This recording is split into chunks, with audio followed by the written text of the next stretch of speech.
ইসলামী ছাত্র আন্দোলন সাহাবাদের অনুসরণ। আমি তোমাদেরকে বলবো, অন্য অন্য রাজনৈতিক দলের ছাত্র সংগঠন রয়েছে, তাদের আচরণগুলো আমাদের সামনে দিনের মতো পরিষ্কার। ওরা কিন্তু সন্ত্রাসী, খুনি, চাঁদাবাজি, বিভিন্ন অপকর্মের সাথে জড়িয়ে আছে।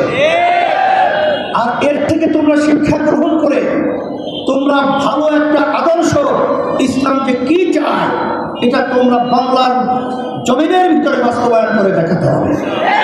আলহামদুলিল্লাহ, শুকরিয়া আদায় করছি যে 34 বছর হয়ে গেল ইসলামী ছাত্র আন্দোলন প্রতিষ্ঠিত হয়েছে।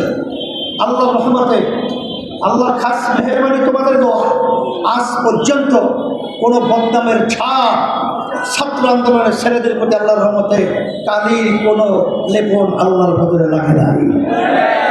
আর এদারাই সিগন্যাল আসছে যে তোমাদের মাধ্যমেই এই বাংলাদেশ সাধারণ অসহায় মানুষগুলো তারা স্বাধীনভাবে অসহায় মানুষগুলো মাথা উঁচু করে দাঁড়াতে পারবে এবং এখান থেকে খুনিদেরকে তোমরাই জমি থেকে উদ্ধার করতে পারবে। আমি বেশি লম্বা আলোচনা না করে সংক্ষেপ বলবো। আজকে 53 বছরে আমাদের দেশে সুষ্ঠু ধারা কোনো রাজনীতি প্রতিষ্ঠিত হয় নাই। আপনারা জানেন, গত বছর জুলাই আগস্ট ছাত্র যখন বৈষম্য এর বিরোধী সংগ্রামে যখন নেমেছিল, তখন তারা জীবন দিয়েছিল, বন্ধ হয়েছিল, চক্ষু হারিয়েছিল, হাজার হাজার মায়ের কোন সন্তান হারা হয়েছিল। আমাদের মূল একটা লক্ষ্য উদ্দেশ্য ছিল, এ দেশকে আমরা সুন্দরভাবে সাজাবো, এই দেশটা আবার স্বর্ণের দেশ হবে, আর আমাদের দেশের টাকা পাচার হবে না, আর আমাদের মায়ের কোন সন্তান হারা হবে না, আর এই দেশে আইনাগার তৈরি হবে না, লক্ষ লক্ষ পরিবার মিথ্যা কেসের মাধ্যমে আর সংসার ধ্বংস হবে না, এরকম একটা দেশ আমরা চেয়েছিলাম।